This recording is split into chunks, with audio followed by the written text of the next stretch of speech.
सब लोगों ने, मुझे नहीं लगता कि शायद ही कोई ऐसा ऑनरेबल मेंबर बचा हो जिसने इस उपराज्यपाल महोदय के अभिभाषण को गहराई से न पढ़ा हो। सत्ता में बैठे लोगों की मजबूरी है, लेकिन विपक्ष में, अपोजिशन में जितने भी ऑनरेबल एमएलएज बैठे हैं, उनको ये अभिभाषण, उनको ये एड्रेस केवल एक छलावा, एक धोखा लग रहा है। इसके अतिरिक्त, इसके अलावा और कुछ नहीं है इसमें। बदकिस्मती इस बात की है, जो ही हम कोई बात कहेंगे यहां से, तो सत्ता पक्ष के लोग पिछले कुछ सालों का हवाला देंगे। 10 साल, 11 साल, काफी लोगों का मैथमेटिक्स ही खराब है। हमारे 11 साल गिन रहे हैं। भारतीय जनता पार्टी, हम लोग अलायंस में केवल 3 साल रहे। उसके बाद राष्ट्रपति शासन है, प्रेसिडेंट्स रूल है, और प्रेसिडेंट के रिप्रेजेंटेटिव यहां पे ऑनरेबल एलजी है। भारत का संविधान यह कहता है कि वो एक अनबाइस्ड न्यूट्रल पोजीशन है, वो किसी भी पार्टी से ताल्लुक नहीं रखते। उपराज्यपाल महोदय जितने मेरे हैं उतने सीएम साहब के भी हैं, इस पार्टी के भी हैं, शायद आपके ज्यादा है। इसलिए वो काउंट क्यों किए जाते हैं, वो साल मुझे समझ नहीं आती। आपने जो वादे किए हैं, उन वादों का पर्दा आप उपराज्यपाल महोदय के प्रशासन के साथ करेंगे, यह बहुत बड़ा धोखा जम्मू कश्मीर की जनता के साथ है।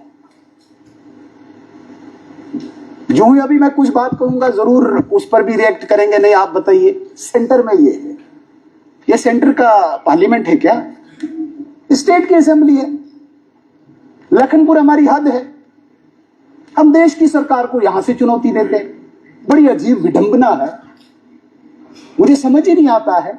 यहां से चैलेंज करते हैं ऑनरेबल प्राइम मिनिस्टर, उसने क्या किया, वो कहां गए? वहां आपने कुछ लोग भेजे हैं, उनको बोलो फोटो उठाने के अलावा ये पूछे वहां पे कि प्रधानमंत्री जी ने या भारत सरकार ने क्या किया है। भारत की जनता जानती है उन्होंने क्या किया। हमारा अधिकार जो है, हमारा जो राइट है, वो जम्मू कश्मीर की जनता की बेबूदी के लिए, यहां की खुशहाली के लिए इस हाउस में डिस्कस करना। मेरी बात किसी को अच्छी लगे या बुरी लगे, बुरी भी लग सकती है, लेकिन उसका एक कतई मतलब नहीं कि भारत सरकार पर हम आरोप लगा के अपने किए हुए वादों को, अपने किए हुए दावों को पेंट करें। ऐसा कहीं मैंने देखा नहीं। मेरे कहने का यह तात्पर्य है कि ये जो ऑनरेबल एलजी साहब का एड्रेस है, ये गवर्नमेंट की नाकामयाबियों का, सरकार की असफलताओं पर एक सुनहरा पर्दा है। आज इस गवर्नर एड्रेस से, जो सिर्फ पिछले 2025-26 के गवर्नर एड्रेस का मैक्सिमम कॉपी पेस्ट है, आज पूरे जम्मू कश्मीर की जनता को हताशा है। बहुत उम्मीद लगाए बैठे थे वो इस सरकार से, क्योंकि सत्ता पक्ष के लोग जब मंच पर चढ़े, मुझे नहीं पता जज्बाती हुए या अपनी कोई आदत थी, इस प्रकार के सबजबाग दिखाए, लोगों को लगा कि यही हमारा भविष्य है। और ये पहली बार जम्मू कश्मीर की जनता के साथ नहीं हुआ है।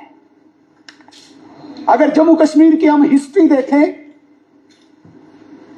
राइट फ्रॉम 1947, सत्ता में जो लोग रहे हैं, जम्मू कश्मीर की जनता के साथ फरेब और धोखा हुआ है, हर मरहले पे हुआ है। और जब हम नाकामयाब हुए, फिर हमने सबजबाग दिखाए। ये सत्ता जो आई है, ये जो गवर्नमेंट बनी है, ये किसी काम के दम पे नहीं बनी है। इस बात को हमें तस्लीम करना होगा। कि हमने बहुत बड़े बड़े काम किए थे इसलिए लोगों ने हमें सत्ता में लाया? नहीं, इस गलतफहमी में न रहे सत्ता। आपने जो लुभावने वादे, कश्मीर में 370 रेस्टोरेशन, 35A को रेस्टोर करना, गरीबों को 200 यूनिट बिजली देना, महिलाएं जो रसोई में इस बात का इंतजार करती है कि गैस का चूल्हा खत्म हुआ तो क्या मेरे पास कुछ बाकी बचा है, मैं ये चूल्हा लेके आऊं, उनके साथ भी मजाक। ये कोई राजनीतिक झूठ नहीं है, ये कोई पॉलिटिकल फ्रेम नहीं है, ये नैतिक अपराध है। युवा वर्ग के साथ, जिस भारत को हम युवा देश कहते हैं, युवा वर्ग के साथ ख्वाब दिखाए, मंच पे चढ़ के जज्बाती हो गए। थोड़ा सा कैलकुलेट कर लिया होता, उस वक्त बोला होता कि भाई 5 साल के लिए मैंडेट दो, 5 साल में हम नौकरियां देंगे। कहा केवल 180 दिन में, 180 डेज में 1 लाख नौकरियां देंगे।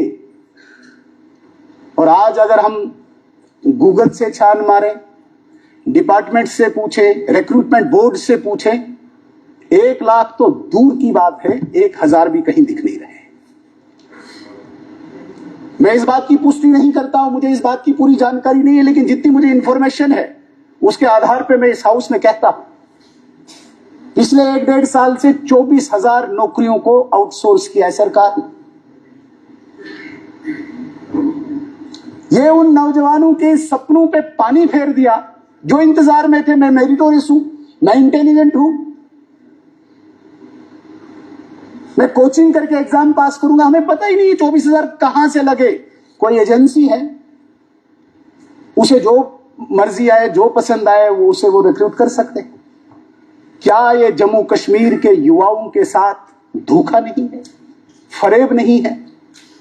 कब तक हम झूठ बोलते रहे? कब ट्रांसपेरेंसी आएगी? अरे 3 पीढ़ियां बीत गई, अब 3 पीढ़ियां निकल गई, अब तो कुछ सच बोलो जम्मू कश्मीर की जनता के साथ। पिछले साल budget speech I honourable CM साहब की, बड़ा अच्छा लगा। कहा कि भाई इस साल सिर्फ AAY अंत्योदय अन्न योजना के तहत जो 8 लाख फैमिलीज यहां पे हैं उनको बिजली देंगे। अच्छी बात है, चलो हमें इंतजार था कि उसके बाद थोड़ा सा ऊपर चलेंगे, BPL में चलेंगे, इकोनॉमिकली वीकर सेक्शन में चलेंगे, फिर कहीं APL की बारी आएगी 5 साल तक। 1 साल बीत गया सर, मुझे बताइए इस 1 साल में कितने घरों में बिजली आई? 200 यूनिट। ऑनरेबल लेफ्टिनेंट गवर्नर साहब ने एक अहद किया था, TNDA लॉसेस को रोकने के लिए 2022-23 की बात करता हूं मैं, या इसमें ट्रांसपेरेंसी लाने के लिए मीटर आवश्यक है। लेकिन उस वक्त चूंकि ये मोदी साहब का एजेंडा है, कश्मीर को थोड़ा सा वहां पे फिर मूर्ख बनाना था, एक मोदी साहब का एजेंडा है मीटर लगाना, फिर जज्बाती हो गए मैं मीटर तोड़ दूंगा। ऐसे कैसे, कौन हो सकता है मीटर तोड़ने वाला?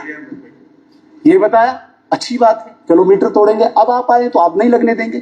फिर जस्टिफाई किया मीटर लगना क्यों जरूरी है। जरूरी था तो इसीलिए तो मोदी साहब ने बोला था लगाओ, उन्होंने बोला इसलिए नहीं लगने दिया, मैं बोलूंगा अब लगना चाहिए।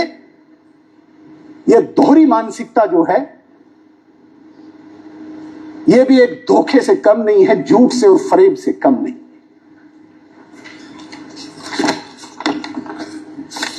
ऑनरेबल स्पीकर सर, मैंने किसी नौजवान से कहा चलो अब मीटर भी लग जाएंगे, अब 200 यूनिट बिजली तो मिल जाएगी। वैसे हम थोड़ा सा अगर देसी भाषा में देखें, कोई बहुत जरूरी भी नहीं था कि मीटर लगा के 200 यूनिट बिजली दे दो। आप कैलकुलेट करो, 200 यूनिट बिजली का किराया 200 रुपया बनता है, लेस कर दो उसके किराए से, हो गया देसी हिसाब। नहीं, मीटर लगेगा, कैलकुलेट होगी रीडिंग, तब जाके हमें हिसाब आएगा 200 यूनिट। 200 यूनिट का कैलकुलेट करो आप, किराया कितना बनता है, लेस करो तो होगी बात, वादा पूरा हो गया। लेकिन उस वक्त सबजबाग दिखाने थे।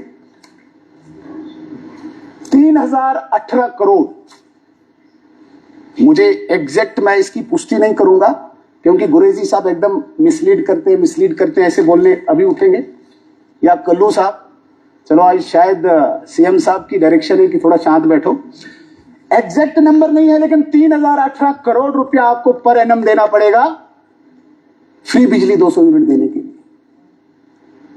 क्या इस साल में, छोड़ो बिजली तो मिलेगी नहीं, क्या डिपार्टमेंट बैठा कैलकुलेट किया ये बजट कहां से लाओगे, कैसे तैयार करोगे? पिछले साल कुछ शायद पेट्रोल के उस पे दाम भी बढ़ाया था, मुझे लगा शायद वहीं से होगा। कोई कैलकुलेट किया, कोई इस पे एक्सरसाइज किया, कोई वर्कआउट हुआ, कोई ब्लैक एंड व्हाइट में पेपर आया? नहीं। एक साल में जिस सरकार के पास कोई विजन डॉक्यूमेंट में ही नहीं है कि 200 यूनिट बिजली कहां से दे हम, वो सरकार देगी कहां से? प्रधानमंत्री सूर्य मित्र मुफ्त बिजली योजना के तहत 5 साल की ये योजना है और इस योजना के तहत हम घरों में पैनल लगाएंगे और बिजली फ्री देंगे। अगर उस योजना के तहत आप देना चाहते हैं, वेलकम, वो भी अच्छी बात है, हर घर अपने ऊपर सोलर पैनल लगाएगा, प्रधानमंत्री की योजना है, मोदी जी की कमिटमेंट है, लेकिन इसमें आपकी कमिटमेंट कहां है? मैं तायद करता हूं, आज करा साहब की स्पीच में एक वर्ड मुझे अच्छा लगा, सरकार मैदान पे दौड़ती हुई दिख रही है, बहुत अच्छी बात है, इसमें किसी को कोई शिकायत नहीं, आपत्ति नहीं है, सरकार बड़ी फिट है, मैदान में दिख रही है, लेकिन आम जनता तो पिस रही है एक दफ्तर से दूसरे दफ्तर। उसके लिए क्या मैकेनिज्म बनाया आपने गवर्नेंस के लिए? 1-1.5 साल हुआ, अभी आप बोलेंगे नहीं आपने क्या किया था, हमने नहीं किया तो इसलिए आपको बनाया, अब आप बोलो आप क्या करोगे, क्या कर रहे हो? तो कहीं न कहीं मुझे लगता है कि लगातार झूठ बोल के जम्मू कश्मीर की जनता को, मतलब इतना हमने डिप्रेस कर दिया है, आज लोगों का विश्वास उठ गया है अपने प्रतिनिधि पे, क्योंकि यहां पे आके हम बातें कुछ और करते हैं। यहां पे मेरे बड़े कुछ लोग उठे, भाई बीजेपी ने मिठाइयां बांटी, यहां पे कॉलेज बंद हुआ।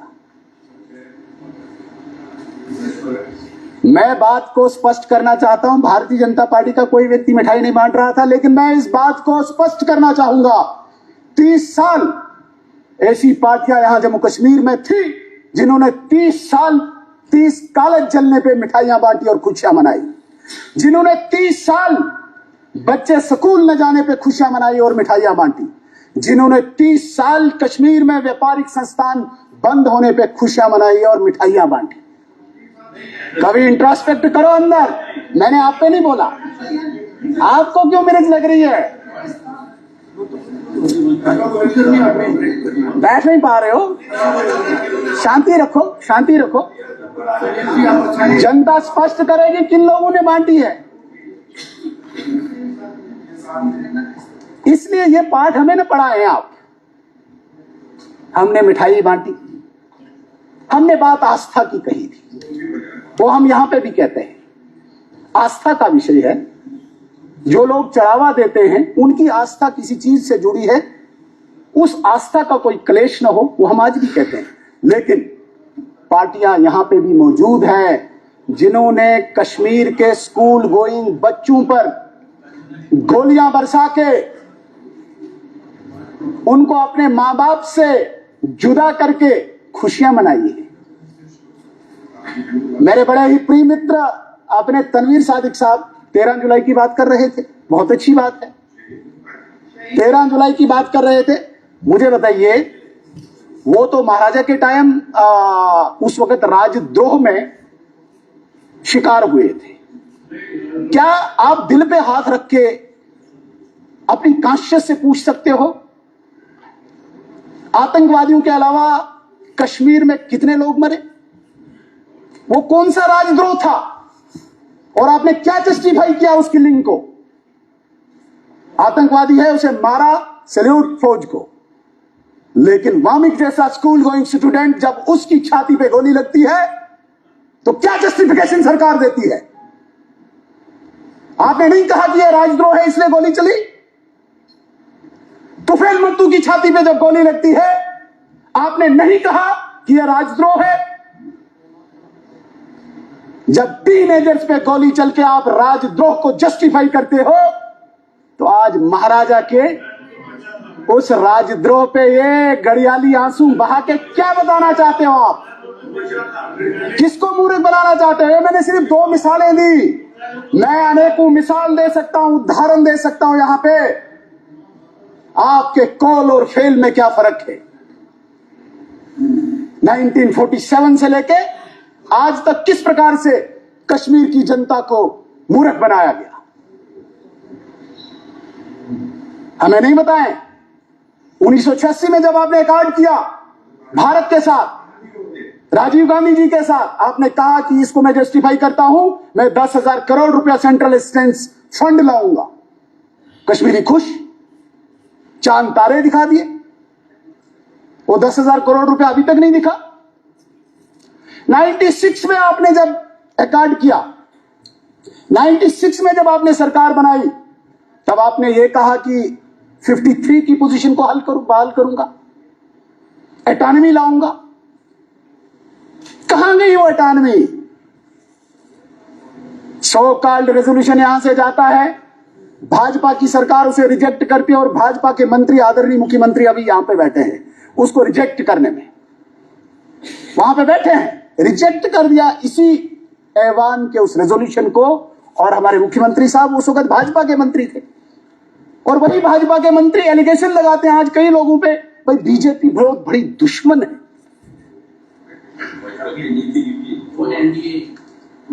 बीजेपी बड़ी दुश्मन है कश्मीर की। कश्मीर का कोई व्यक्ति दिल्ली के साथ नजदीक नहीं जाना चाहिए, वहां पे सिर्फ 2 परिवार नजदीक होने चाहिए।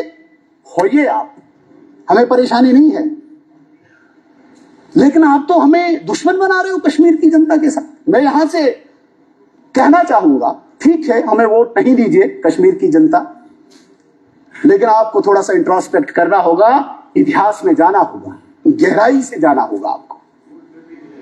कब कब आपकी दोस्ती नहीं रही दिल्ली के साथ? हर वक्त रही, बहुत अच्छी बात है।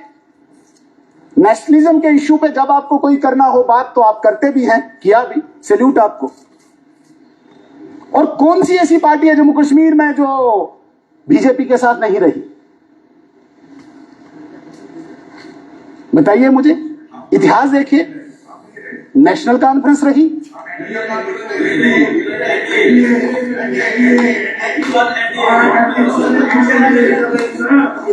आज भी एनडीए है। ये बात, अरे छोड़िए। आज भी एक बात कहता हूं, यहां पे कहा जाता है कि एनडीए में अटल बिहारी वाजपेयी जी थे, वो बहुत अच्छे थे। एनडीए में अटल बिहारी वाजपेयी जी का इंजेक्शन बड़ा अच्छा था, मोदी जी का इंजेक्शन तेज है। भाइयों, ये इंजेक्शन विचारधारा का है, इसका असर वही तब भी था, वही आज भी है। इंजेक्शन करने वाला अलग है, दमन अच्युतुल, इसका हाथ ठंडा है। अटल जी ने थोड़ा धीमे से इंजेक्शन किया विचारधारा का, मोदी जी का इंजेक्शन थोड़ा तेज हुआ होगा, उससे आपको डिफरेंस लगता है। लेकिन ये विचारधारा भारतीय जनता पार्टी की विचारधारा थी, जो उस एनडीए को तब भी लीड करती थी, उस एनडीए को आज भी लीड करती है। इसलिए वो 96 का रेजोल्यूशन जब हमारे मुख्यमंत्री साहब ने रिजेक्ट किया, तो इन्होंने स्पष्ट कर दिया कि ये गलत है। आज मेरे एक बहुत बड़े सीनियर मेंबर यहाँ पे फिर याद दिलाना चाहते हैं उस, क्या कहते हैं, रेजोल्यूशन को, वो जिंदा रखना चाहते हैं। वो है ना, कोई एक शेर भी है, एक मुद्दत से तेरी याद भी ना आई हमें, लेकिन हम तुम्हें भूल जाएं ऐसा भी नहीं है। प्री 53 तो हमारी ऐसी वो लकीर है जिसकी दम पे हम कश्मीर में वोट बटोरते हैं, इसलिए हम तुझे भूलने नहीं देंगे। लेकिन साथ साथ एक्यूमुलेट हो रहे हैं और वादे। 1996 के बाद 2024 के भी आपके वादे, रेजोल्यूशन लाएंगे हम 370 का, वो बाय डिफॉल्ट रिजेक्ट हुआ। उसमें हमारे मुख्यमंत्री साहब कैबिनेट में नहीं थे, मैं मानूंगा नहीं थे, लेकिन लैंग्वेज थी कि ऑटोमेटिकली रिजेक्ट हुआ, क्योंकि उसमें कहा गया special status. There is no any word, such word in Indian constitution की स्पेशल स्टेटस जम्मू कश्मीर की किसी इस जो भी एक्सप्लेन करके यहां का मर्जर या एक्सेशन है, वहां पे कहीं लिखा गया कोई स्पेशल स्टेटस नहीं है। इसलिए बाय डिफॉल्ट रिजेक्ट हुआ वो, उसे हमें रिजेक्ट करने की जरूरत ही नहीं, उसे भेज ही नहीं सकते हो, लीगली वो वर्ड ही नहीं है।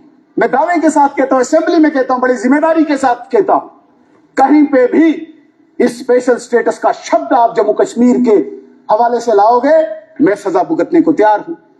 फिर धोखा कौन सा? 370 अलग चीज है, स्पेशल स्टेटस पहले डिफाइन करो ये है क्या। और जब हुआ, आप पढ़िए, मैं चैलेंज करता हूं नजीर गुरेजी साहब, कॉन्स्टिट्यूशन ऑफ इंडिया लाइए और मुझे कहिए जम्मू कश्मीर के हवाले से स्पेशल स्टेटस वर्ड है कहीं पे, इसलिए वो बाय डिफॉल्ट रिजेक्ट होता है। गुड, वैलेंट। फिर ये आगे ने अब स्टेटहुड चाहिए, छोड़िए, अब डाइजेस्ट हो गया, सबको हो गया, 370 डाइजेस्ट हो गया, क्या करना है अब? स्टेटहुड आइए,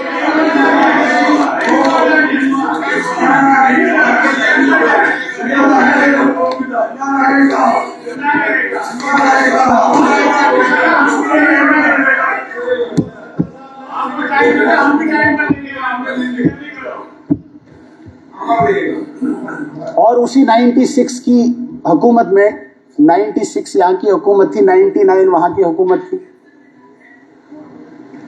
सोज साहब को बाहर निकाला गया, बाहर आप जाइए। क्यों? क्योंकि इस कैबिनेट में हमने रेजोल्यूशन को रिजेक्ट करना है, वो हमने थोड़ी निकाला, हमारे पास मेंबरशिप थी नहीं उसकी। उसी कैबिनेट में पोटा भी आता है, जब ये खुद वहां पे बैठे होते हैं कैबिनेट में, तब जो आए पोटा आए, प्रिवेंशन ऑफ टेररिज्म एक्ट, तब टेररिस्ट डिसरप्टिव एक्टिविटीज एक्ट आए, कोई भी एक्ट आए, वेल एंड गुड। लेकिन जब हम वहां पे नहीं है, तब हम कश्मीर को बोलेंगे दिल्ली आपकी दुश्मन है, हमारी नहीं। हम तो शादी ब्याह में भी जाते हैं, हमारी अच्छी दोस्ती है, वहां पे भी हमें भी इजाजत नहीं, मेरे जैसे व्यक्ति को भी नहीं, जहां पे कुछ लोगों को वहां पे इजाजत है जाने की, खुली इजाजत है। फिर तकलीफ क्यों हो रही है? वहां पे ऐसे क्यों बोल रहे हो? सच बोलो, कश्मीर के लोगों को सच बोलो कि हमारी दोस्ती है, आप भी दोस्ती करिए, सब दोस्त बनिए। आप वो दुश्मनी का कार्ड उन्हें नहीं दिखाइए। ये डबल स्टैंडर्ड की बातें जो होती है, यही एक दीवार खड़ी करती है। और मुझे बड़ा आश्चर्य होता है और बड़ी पीड़ा भी होती है मन में, क्यों हम इस छोटी राजनीति के लिए ऐसी बातें करते हैं? कहां है बीजेपी दुश्मन? क्यों है बीजेपी दुश्मन? मुझे बड़ा वो ताज्जुब हो रहा था, कल सत्ता पक्ष के लोग वो बैनर लेके सीढ़ियों पे स्टेटहुड मांग रहे थे। सबसे बड़ा, आज अगर सबसे बड़ा ताकतवर हाउस है, असेंबली है, वहां 2-3 सिक्योरिटी वाले स्टेटहुड देंगे आपको। वो तो सिक्योरिटी वाले थे उधर, उधर कौन देगा आपको? भाई बाहर हम निकलेंगे, क्योंकि यहां आप हमारी नहीं सुन रहे हो, हम बाहर चलाएंगे। आप यहां हमारी नहीं सुन रहे हो, आप ही यहां बैठे हो, यहां मांगो। बाहर सिक्योरिटी वालों से स्टेटहुड मांग रहे हैं, कितना बड़ा धोखा फरेब कर रहे हो। मेरी बात सुनिए, ये स्टेटहुड तब आएगा, स्टेटहुड की मैं भी इसकी बिल्कुल समर्थन करता हूं, स्टेटहुड होना चाहिए, स्टेटहुड हो। मैंने कई बार सतीश जी को उठा ही दो, इनको खड़े ही रखो, क्योंकि इनको बैठा नहीं जाता बेचारे को, या इन्हें कहीं बांध के रखो, एक बस उंगली ऐसे करके होते, ऐसे उंगली। मैं कहना चाहता हूं ये स्टेटहुड के समर्थन में हम है, लेकिन ये स्टेटहुड तब आएगा जब मोदी जी को ये पूरा विश्वास होगा कि यहां पे कोई वामिक जैसा, तुफेल मत्तू जैसा अपने माँ बाप से जुदा नहीं होगा, यहां पे पेलेट गन नहीं चलेगी। क्या बात करते हो आप? यहां पे कोई कश्मीरी बच्चा गोलियों का शिकार नहीं होगा, ये हम वादा देते हैं। यहां पे इस ऐवान से कश्मीर के उन बच्चों को, उन माता पिताओं को जो अपने बच्चे उस डर के माहौल में स्कूल भेजते थे, ये मोदी जी का हिंदुस्तान है। और स्टेट तब आएगा जब पूरा इंश्योर किया जाएगा कि यहाँ पे किसी भी बच्चे पे गोली नहीं चलेगी। ये आप याद रखें, कश्मीर के मेरे दोस्तों।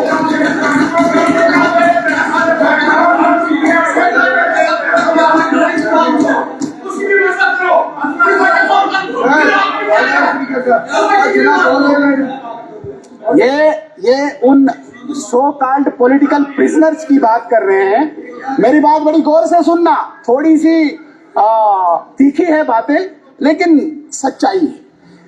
हिलाल साहब बड़े वो फोल्ड करके उठते हैं, बड़ी वो बॉडी बनाई है। यहां बातों से ये तथ्य से प्रहार किया जाता है, ये नहीं बाजू फोल्ड करके। हम थोड़े से शरीर में कमजोर हो सकते हैं, आप डराइए नहीं हमें। उन लोगों को पॉलिटिकल प्रिजनर बनाया जाता है। आप कहते हो वो किसने बनाए हैं प्रिजनर? आपकी सरकारों ने बनाए हैं। फर्स्ट टाइमर कोई नहीं है, जाके देखिए। 3-3 बार पहले आपकी सरकारों ने उनको जेल रखा था।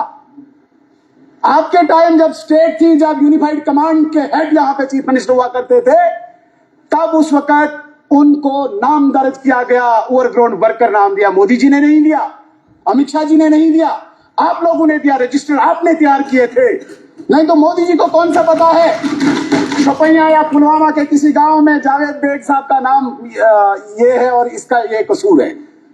3 बार जेल आपने रखे थे, वो इसलिए रखे थे उनके माथे पे आपने स्टैंप लगाई थी। ये प्रॉब्लम करता है लॉ एंड ऑर्डर में। अब आप उसको दोहरे चरित्र से वो ट्रीट कर रहे थे। 2 दिन बाहर लाओ, पत्थर फेंको, फिर 4 दिन अंदर रखो, ताकि दोनों चीजें आपकी चलती रहे, हालात भी खराब होते रहे और उनपे भी स्टैंप होती रहे। हमने एक ही चरित्र दिखाया, एक ही चेहरा बताया। हमने कहा जेल भेजो, आज शांति है। आज स्कूल बच्चे जा रहे हैं, आज व्यापारिक संस्थान खुले हैं, आज किसी को कोई चिंता नहीं है। आज सीएम साहब ने एक स्टेटमेंट दी, कहीं कि 2019 के बाद आतंकवाद को डिफाइन कर रहे थे। आप मुझे बताइए, दिल पे हाथ रखिए, क्या पत्थरबाजी खत्म नहीं हुई? जिन वर्करों के जिनाजे पे आप जाते हो, जिनकी कुर्बानियों पे आप 4 बार यहां हुकूमत बनाए बैठे हो और आपकी दौरे हुकूमत में वो मारे गए, आज किसी भी पार्टी का कोई वर्कर कहीं पे भी शिकार होता है गोली का? दिल पे हाथ रखो जरा। अगर बीजेपी नहीं होती तो कितने वर्करों के उधर आप ताजियत पे जाना था, लेकिन आप खुश होते हो उस चीज पर। वही तो राजनीति आपकी। आप जाओगे ताजियत पे। 2019 से आज तक कोई भी पार्टी का वर्कर जिस लेवल पे किलिंग्स होती थी, आज मुझे बताओ, आज आपके वर्कर बिल्कुल सेफ क्यों है? ये मोदी जी की देन है, ये मोदी जी का भारत है, इसलिए ये है। तो क्या क्या क्या क्या क्या ये सफलता नहीं है? मैं उसमें बताता हूं पुलवामा पे। क्या बात करते हो आप मुझे बताइए। 2025 का आप रिकॉर्ड निकालिए। पहली बार 36 सालों के इतिहास में हुआ है, कोई भी जम्मू कश्मीर का नौजवान बंदूक उठा के टेररिस्ट नहीं बना। क्यों नहीं बना? 36 साल क्यों बनता रहा? क्योंकि आप उसके पीछे थे। पहली बार 36 सालों में 2025 का साल हो गया जब कोई टेररिस्ट जम्मू कश्मीर का नहीं बना।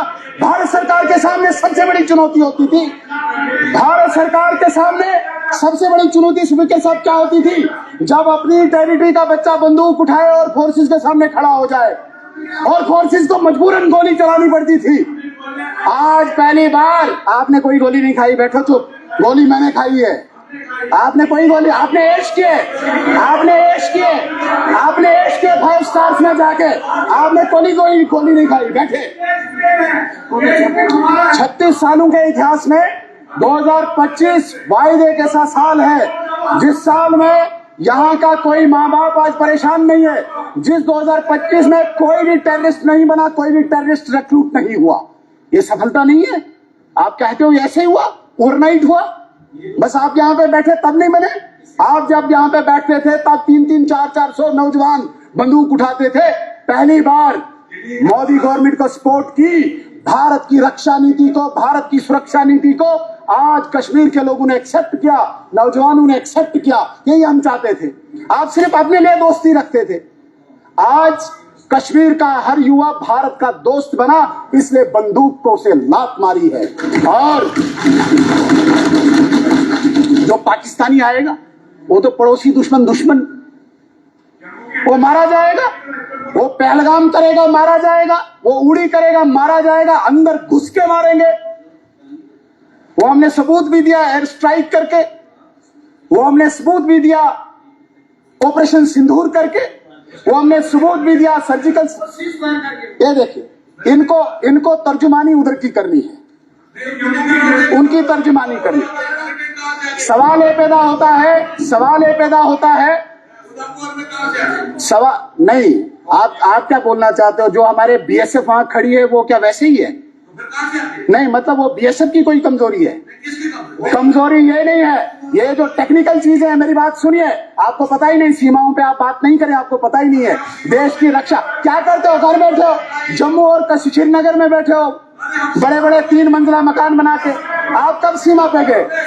इसलिए सुने मेरी बात, भारत की सेना पर सवाल उठाना, भारत की सेना पे सवाल नहीं उठा सकते आप। उनकी कड़ी बंटी पे आप सवाल नहीं उठा सकते हैं। भारत की सेना के साहस पे आप सवाल नहीं उठा सकते हैं। लिहाजा आप ये बातें छोड़ दीजिए। जब तक हम कहते हैं सीएम बोलेंगे, हम सारे शोर करेंगे, हम नहीं बोलेंगे, हम नहीं बोलेंगे,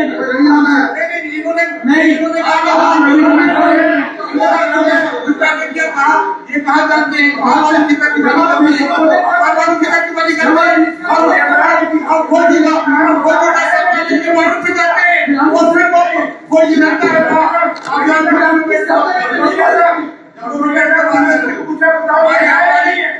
हमारी नेटवर्किंग पे कोई शक नहीं करे, हमारे नेटवर्क में कोई शक नहीं करे, अपने गोले उठाइए, हमारे ग्रंथ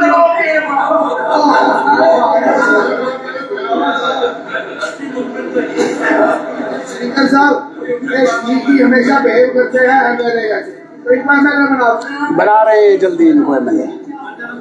ऑनरेबल स्पीकर सर, मेरे कहने का ये अर्थ था कि सिक्योरिटी फोर्सेस पाकिस्तान के उस लफंगे को, पाकिस्तान के उस दरिंदे को जो यहाँ पे अशांति फैलाने आएगा, उसको मौत के घाट उतारेगा। हमारी अपनी सेना पे हमें गर्व है। अंदर जाके भी मारेंगे, बाहर आके भी मारेंगे। हमारी सेना पे कोई सवाल या निशान नहीं हुआ। मैं कहता हूं कि चुनौती हमें तब थी जब कश्मीर में बंदूक उठाता था नौजवान, पत्थर उठाता था नौजवान।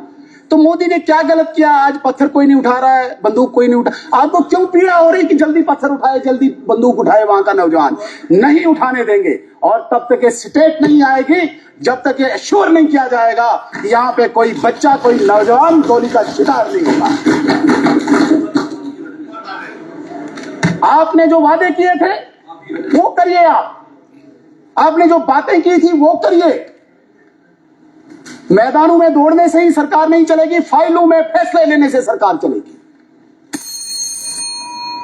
और जो मैराथन हमने मैदान में करनी है, वो मैराथन हमने लोगों के बीच में करनी चाहिए, आउटरीच करनी चाहिए, लोगों के मसले हल करके करने चाहिए।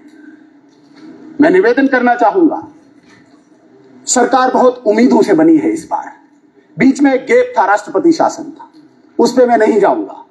इसलिए जम्मू कश्मीर की जनता ने आशा, उम्मीद जोड़ी है इस सरकार के साथ, और उस सरकार को, उस जनता के उस उम्मीदों को, सपनों को इस तरह से सरकार कुचलेगी। 3 पीढ़ियों से कुचलती आ रही है आम जनता की अपेक्षाओं को, यह उम्मीद नहीं थी। इसलिए जम्मू कश्मीर की जनता को नाउम्मीद करिए। यहां के एमएलए सत्ता पक्ष के वो मजबूर हैं, वो हर मिनिस्टर की प्रशंसा करेंगे। मिनिस्टर सिर्फ अपनी पार्टी के लिए नहीं बनता है, मिनिस्टर सबके लिए बनता है। चीफ मिनिस्टर सबका होता है। जब आप कहते हो कि भारत का प्रधानमंत्री आपका भी है, चीफ मिनिस्टर हमारा भी है, जम्मू कश्मीर का चीफ मिनिस्टर है, मिनिस्टर्स भी हमारे हैं। लेकिन आपको 22, अरे डिप्टी सीएम साहब बैठो, बैठो, आप बैठो, होने की है सरकार ने, इसलिए बैठे बैठे रहो। आप ना हमारा वो मोशन ही तोड़ देते हो डिप्टी सीएम साहब, है? आप कंक्लूड करें, आप कंक्लूड करें आप। इसलिए बस मेरा कंक्लूजन,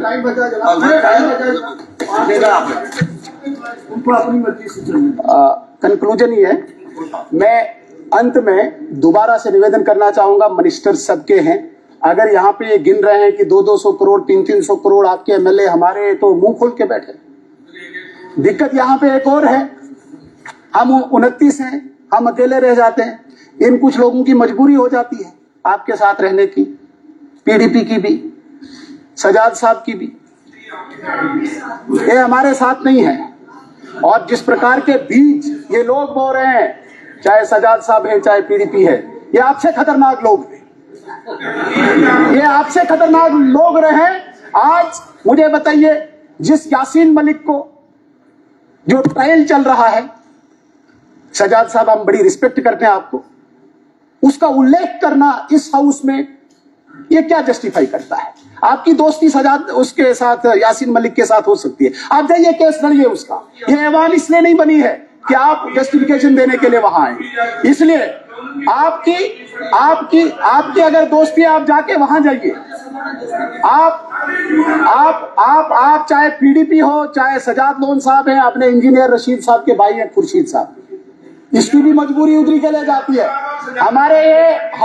हमारे यहाँ पे एक कांग्रेस के कुछ मेंबर हैं, आज थोड़ी बहुत हिम्मत करा साहब ने की, पता नहीं उमर साहब का फोन राहुल गांधी जी को कब जाएगा, पता नहीं इनको क्या एक्शन भी हो, मुझे डर लग रहा है।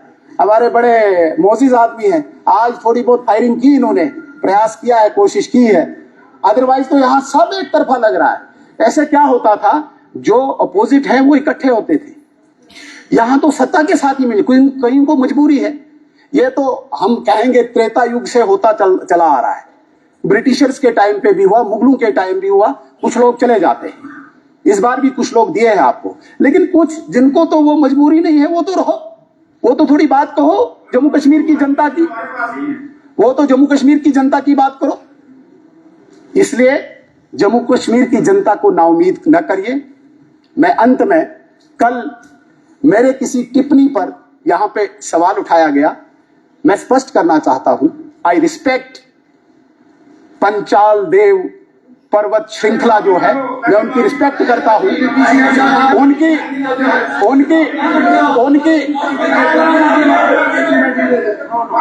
उनकी बहादुरी पे मुझे कोई शक नहीं है, हम रिस्पेक्ट करते हैं। और कुछ सरकारों ने उसको डिप्राइव किया था, आज तक सड़कें नहीं दी थी, गुजर बकरवाल कम्युनिटी को इंटर डिस्ट्रिक्ट रिक्रूटमेंट बैन कर दी थी, ये हम है, हमने इंटर डिस्ट्रिक्ट बैन को हटाया, ये हम है, वहां के लोगों को पहाड़ी स्टेटस दिया, हम उनकी कुर्बानी को कभी नहीं भूल सकते हैं, वो सेकंड लाइन ऑफ डिफेंस है। मैं जावेद राणा साहब की बात की तारीफ करता हूं, स्वागत करता हूं। पंचाल देव श्रृंखला वो हमारे दिल में है, हम सल्यूट करते हैं, हम आदर करते हैं। बहुत बहुत धन्यवाद। जय हिंद, जय भारत।